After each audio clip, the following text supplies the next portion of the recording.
حضرت سلیمان کا لشکر آ رہا تھا اور یہ چیونٹی وادی نمل میں اپنی ہمجولیوں کے ساتھ وہاں تلاش رزق میں گھوم پھر رہی تھی. تو جو ہی لشکر آتے ہوئے دیکھا تو اس نے اپنی ہمجولیوں کو کہا، جس کی حکایت قرآن نے کی ہے، کہا جلدی جلدی اپنی بلوں میں داخل ہو جاؤ، اللہ کے نبی کا لشکر بے خبری میں تمہیں کچل نہ ڈالے.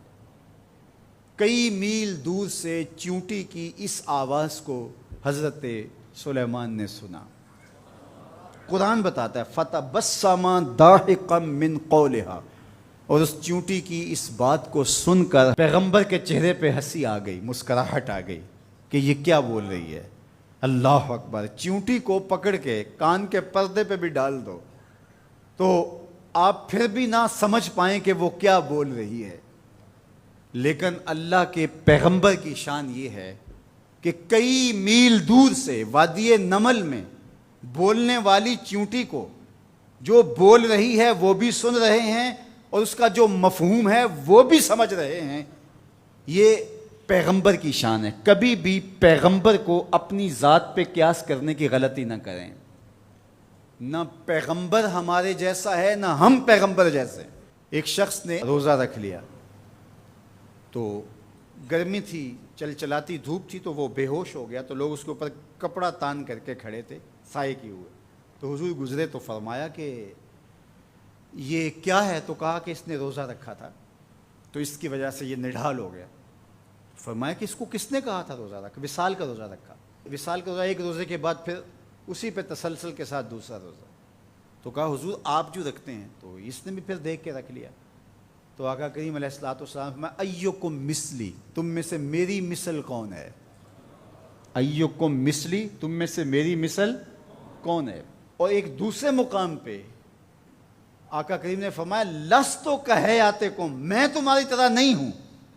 کبھی کہا ایکم مثلی، تم میری طرح نہیں ہو. کبھی کہا میں تمہاری طرح نہیں ہوں. تو یہ غلطی کبھی نہیں کرنی چاہیے کہ اپنے آپ کو نبی پر قیاس کریں یا نبی علیہ السلام کو اپنی ذات پہ قیاس کریں. اللہ نے ان کو جو صلاحیتیں، جو شانیں، جو عظمتیں اور جو امتیازات عطا کیے ہیں وہ انہی کا خاصہ ہے. اللہ نے انہی کو ایک الگ شان اور الگ نرالی عظمت عطا فرمائی ہے جو انہی کا مقصوم ہے.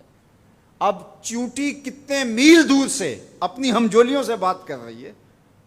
کوئی حدیث ہو تو ضعیف کہہ کر کے کوئی کہے کہ نہیں میں نہیں سے مانتا، آیت قرآنی ہے.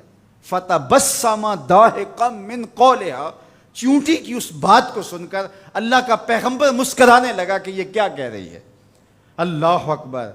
یار حضرت سلیمان علیہ السلام چیونٹی کی بات سنیں بھی اور جو وہ کہے اس کو سمجھیں بھی اور اس بات پہ مسکرائیں بھی اور چیونٹی بھی کئی میلوں پہ ہو.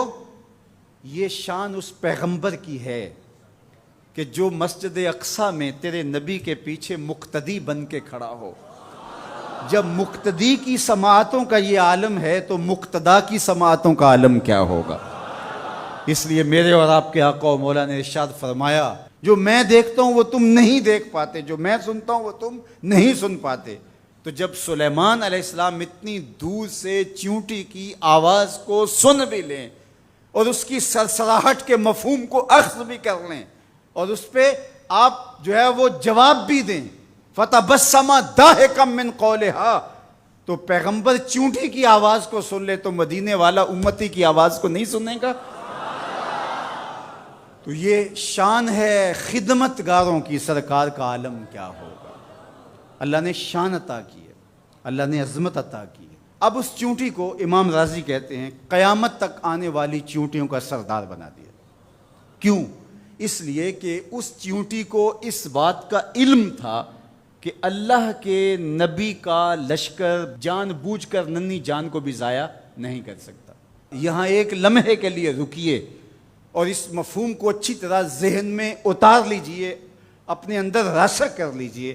نبی کی تربیت پانے والا لشکر جان بوجھ کر کے ننھی جان کو بھی ضائع نہیں کر سکتا. اور جو اپنے بدن سے بم باندھ لے اور انسانوں کے انبوہ میں گھس جائے اور پھر بم پھٹے اور چھوٹے چھوٹے بچوں کے جسم کے ٹکڑے اور گوشت کے لوتھڑے بھی دیواروں سے چپک جائیں اور فرش خون سے بھر جائے اور وہ سینے پہ ہاتھ رکھ کے ذمہ داری قبول کرے، وہ نبی کا لشکر تو نہیں ہو سکتا، کسی شیطان کا لشکر ہو سکتا ہے۔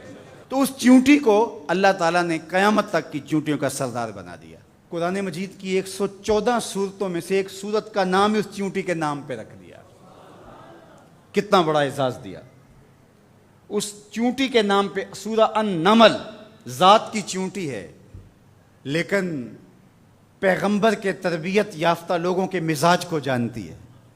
یار پیغمبر کی صحبت میں رہنے والوں کا کوئی مزاج آشنا بن جائے اور اس مزاج آشنائی کی وجہ سے اس کو عزت، پروٹوکول، تکریم اور قیامت تک آنے والی چیونٹیوں کی سرداری بخشی جاتی ہے، تو جو مزاج پیغمبر کا حامل ہے اس ابو بکر کی شان کا عالم کیا ہو، اس کی عظمتوں کا عالم کیا ہے۔ تو اس چیونٹی کو قیامت تک آنے والی چیونٹیوں کا سردار بنا دیا گیا۔ تو اس کی سرداری کا سبب اس کے یہ جاننے کی وجہ سے ہے کہ پیغمبر کی تربیت میں رہنے والے جان بوجھ کے ننھی جان کو بھی ضائع نہیں کر سکتے۔